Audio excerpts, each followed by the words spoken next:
of Yellowstone, and they helped make the rivers run. And it's this beautiful story that I just have been so obsessed over. It's like 3 years ago when this first came out. And when I was trying to craft my beginning, middle, and end of my speech for this Barnard commencement, I was like obsessing over like, how could I incorporate these wolves into the story? And I had just read a book about flipping fairy tales, and Little Red Riding Hood came up, and I was like, oh my God, the wolf and I and the wolves, and that's it, and it just made perfect sense. So we all know the Little Red Riding Hood fairy tale. Little Red Riding Hood, she goes off into the woods, and as long as she stays on the path, then she's going to be just fine, right? And then as soon as she steps off the path, the big bad wolf comes and everything goes to hell. Well, for me, I had to figure out why I believe some of the things that I believed.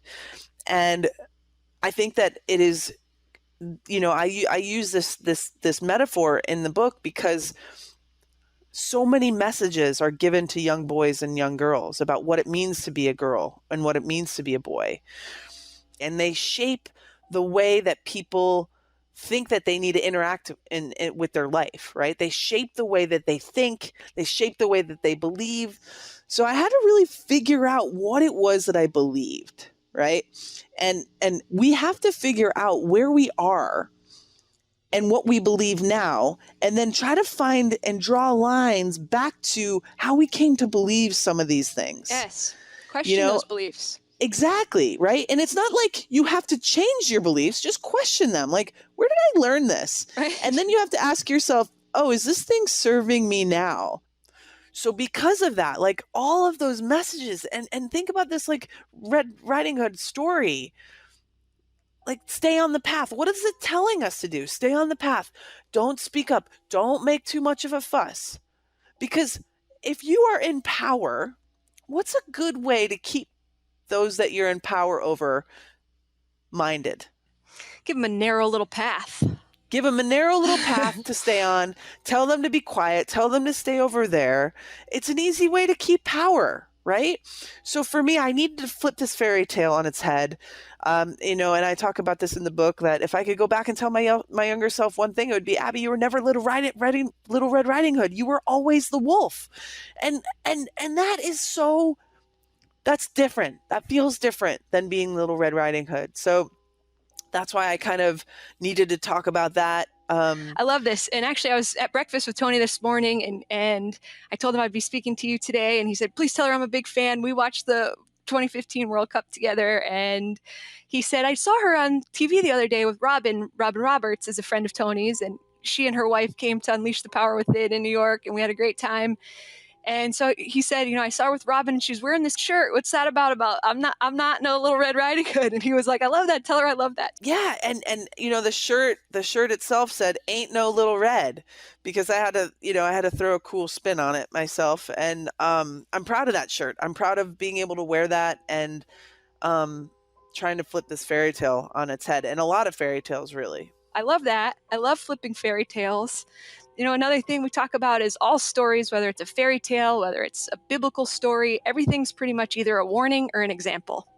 And one of the things that I love about you specifically, in a world where there's so many people use softeners and everything sugar-coated, in both of your books, I commend you for your authenticity and just for the realness that they're willing to offer in all directions, the good and the bad, the human condition that you present. Because I think for all of us who have looked up to you, who looked up to the 99ers in the same way, it's like we see these iconic heroes like yourself. And for me personally, growing up in sports, retiring, not at a level professionally, but, even for us who play college ball and then you're done, it's like, whoa, I just played this game since I was 4. Like, now what? It's like where the sidewalk ends. Yeah.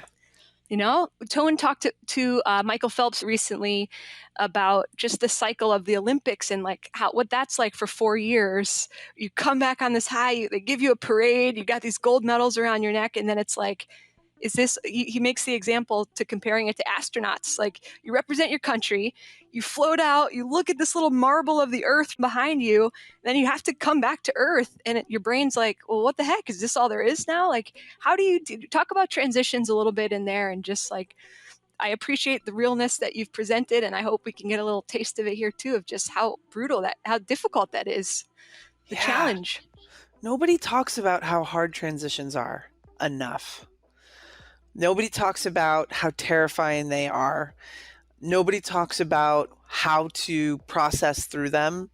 Um, you know, I feel like for the 2 years prior to my retirement, it became this thing. You know, I have a fear. I have a probably an unhealthy fear of death. So anytime I think about it, I get this like immediate pit in my stomach. Like, oh God, I'm going to think about that later, right? Um, that's what this experience retiring was. I knew that it was going to happen. I didn't know exactly when, but I knew it was coming. And I just found myself just being struck with I felt paralyzed. I didn't know what to do. And I've had the experience of after Olympics and after World Cups where you have this like depression that sets in Yeah. because you've been at like literally such a high that you actually have to balance yourself out on some psychological level, right? So for me, I used alcohol and prescription drugs to do that, which was never great because it took Many me, people do, yeah, because it took me including the astronauts. yeah, it took me a long time to come back to any kind of balance and get myself back into shape for the next climb.